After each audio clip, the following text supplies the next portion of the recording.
Assalamualaikum warahmatullahi wabarakatuh. Kami dari kelompok 9 akan mempresentasikan tentang kredit. Perkenalkan, nama saya Tiara Aprilia Putri dan rekan saya Ayu Tasya Agustin Fitriani, dan satu lagi ada Muhammad Fikri Helmi. Yang pertama ada pengertian kredit. Kredit adalah penyediaan dana atau tagihan yang dapat dipersamakan dengan itu berdasarkan persetujuan atau kesepakatan pinjam-meminjam antara BPR dan pihak peminjam yang mewajibkan pihak peminjam untuk melunasi utangnya setelah jangka waktu tertentu dengan pemberian bunga termasuk pengalihan piutang. Yang kedua ada jenis kredit. Yang pertama ada kredit sindikasi atau syndicated loans, yaitu kredit yang diberikan secara bersama-sama oleh dua bank atau lebih atau perusahaan pembiayaan lainnya dengan pembagian dana, resiko dan pendapatan, bunga dan provisi atau komisi sesuai porsi kepesertaan masing-masing anggota sindikasi.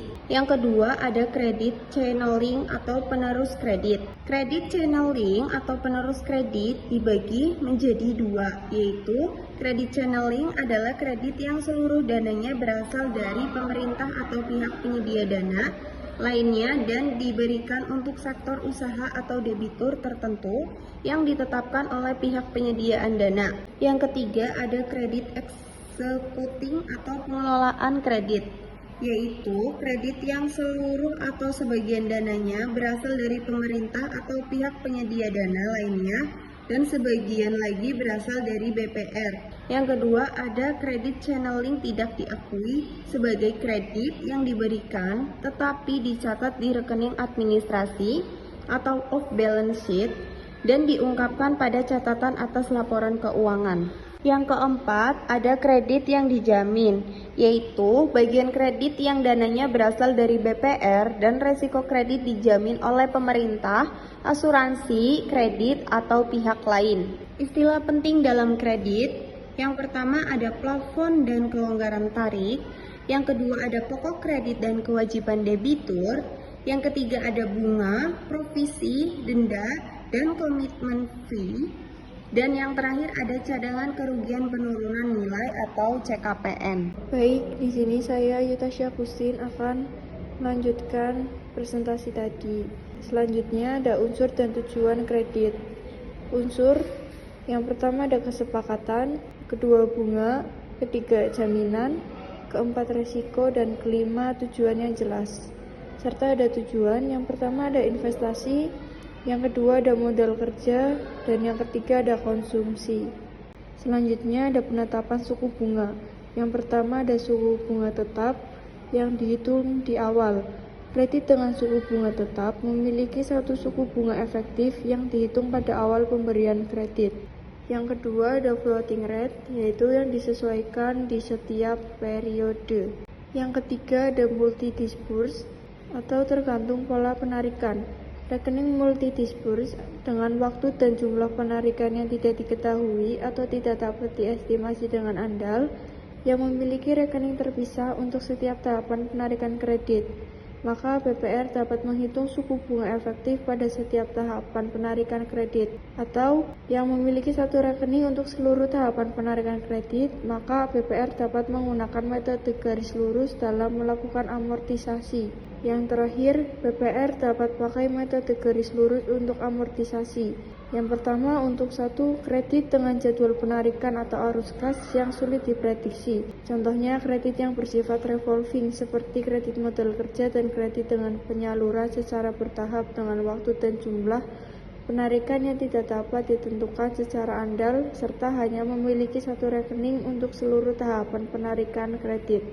Dan yang kedua, besarnya biaya transaksi yang dapat diatribusikan secara langsung pada perolehan penempatan dan perbedaan suku bunga kredit dan suku bunga pasar atas kredit sejenis yang besarnya material. Perkenalkan, nama saya Muhammad Fikri Helmi, akan melanjutkan presentasi dari rekan saya.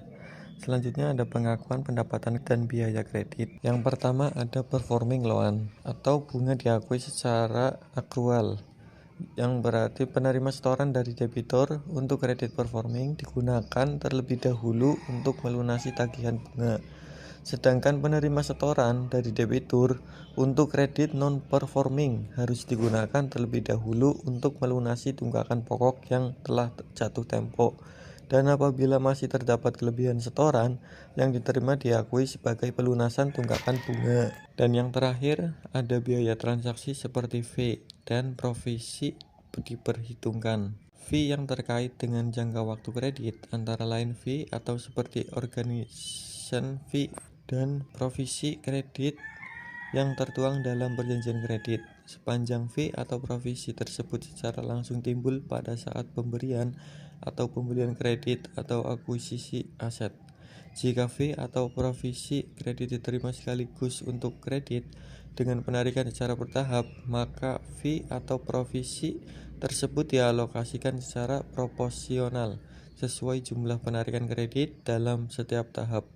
Dan biaya dikeluarkan WPR dalam rangka pemberian atau pembelian kredit antara lain fee atau imbalan yang dibayarkan kepada developer, biaya materai, karyawan, atau pihak lain untuk setiap aplikasi kredit yang disetujui. Selanjutnya ada restrukturisasi kredit. Yang pertama, untuk bantu debitur yang kesulitan membayar. Yang kedua, bentuk restrukturisasi. Yang ketiga, penjadwalan kembali. Yang keempat, perubahan persyaratan.